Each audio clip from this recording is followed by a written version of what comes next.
Just act like a rational human being.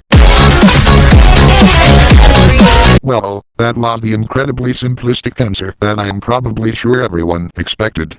Although it kind of is that simple, it really isn't. Now, if you are the greatest rules lawyer known to man and read the giant 60-page document, you probably already know that Waifu FighterZ adventure mode games can not only be drastically different in other servers, but even in the main server as well. People have stuff they want to avoid, or different objectives they want to achieve. There's a lot of social factors you'll need to take account of, and most importantly, consent from your fellow teammates and your dungeon master, or Deutschmarks. And that's just not exclusive to hanky-panky or excessive torture, I mean decisions in general. This is a cooperative effort after all. Not following what the party or Deutschmarks agreed upon, for uncomfortable topics may very well get your character kicked out of the party, die, be penalized, or in some very extreme instances, outright ban you from the server. So, how do you manage to be the best player you can be, pretty quick? Well, here's some tips and tricks from the creator himself. You can start applying these right away and find your party not willing to abandon you, torture you, hunt you, or kill you, pretty much immediately. Well, rational parties that is. Some parties are just weird, don't mind them.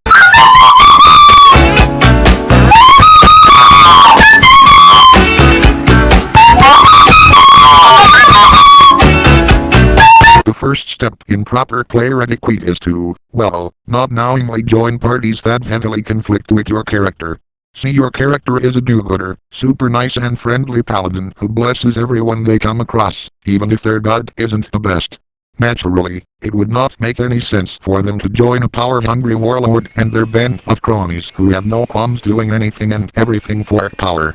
You'd be a liability and an annoyance for them, and so, you might put a target on your back.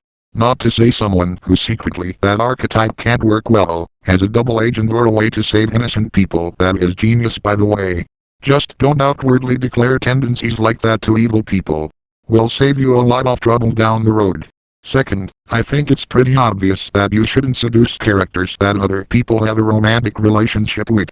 They might look like absolute delicious cakes, but just don't try it, unless the player involved got dumped by them, or vice versa.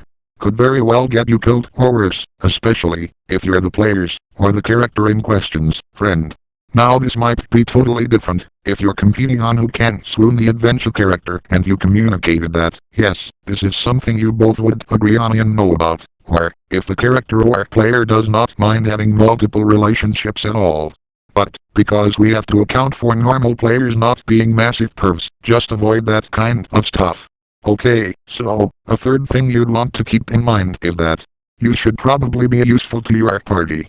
Like, for example, if one day they figure out that not only are you way behind everyone else, but also have no masteries or situational abilities that could be extremely handy in certain scenarios. Some player will probably pretend that they don't mind, but after a party comes to that conclusion, chances are, you'll likely be the meat shield instead of the designated tank, or you'll be booted. So, try not to be Sakura from part 1 of Naruto.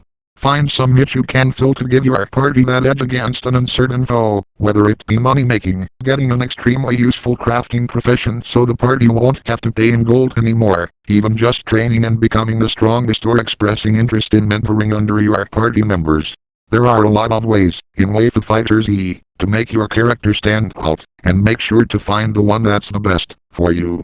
Although, I do have to warn you, don't teach everyone in the party your tricks of the trade, because, if they can do everything better than you, that can add to the reasons, or potentially even help attempts, to dump you from the party or even murder you. There's parties who wouldn't ever do this, like more good-aligned parties, but keep that in the back of your head, if you are in a more neutralish party. Anything I can say after making that clear would be pointless fluff, and stuff you should probably figure out yourself, or during character creation. For a fourth tip, be nice to them out of game. It's extremely obvious and chances are, if you are cool, they'll be cool. Just glad we could sort that out. Now back to the in-game tips to being a good player. For number 5, don't ever make the mistake of insulting a player's zealot's god, or gods they are worshipping, because there is an extremely likely chance you will be hanged or worse. Bad idea all around. Just respect their opinions, or, if you do harbor feelings of resentment, think they are stupid/fake, or otherwise, try to keep it to your character's internal thoughts or to people that won't mind if they voice their opinion. Alright, so, the sixth tip is to share any loot you find, if they aren't exactly what you'd want. It helps build a mutual amount of trust, helps your party be more useful, and cements friendships, even if the rest of the party is just a bunch of underlings under one person. If you don't hoard all the artifacts, you probably will become a dungeon's worth of loot yourself, and if your party doesn't kill or steal from you, another party might see it as easy pickings and do a lot worse. Finally, we've got tip 7, and this is pretty closely tied to tip number 6, and probably the most constant outside of said previous tip. Be friends with the entire party. Try to look out for others, and I am 99% sure that they will make sure to look out for your back at all times. Friendships might be formed via the party, or even before the party even was a thought in someone's mind. A friend group, as a party, will have a lot more cohesion, and understand what not to do or what to do better, than if you were to meet with randoms, and being able to achieve that in a multiplayer setting. Even if you fuck with the wrong people, there'll always be a safety net, for you of people who'll probably find a way to prevent bad stuff from happening to your character. Player relationships aren't really as well defined as NPC or obtainable character relationships, or require any of the work, so, by all means, have fun with your pals wandering the randomly generated world. If you managed to make it this far, congrats. You probably have well enough understanding of social cues to go on an adventure yourself, or, if you find yourself struggling to fit in, find a party for you. There are obviously tips I haven't covered, as I kind of assumed you knew, that sexually assaulting player characters unprompted will get you kicked out of a party or potentially hunted down, as you should.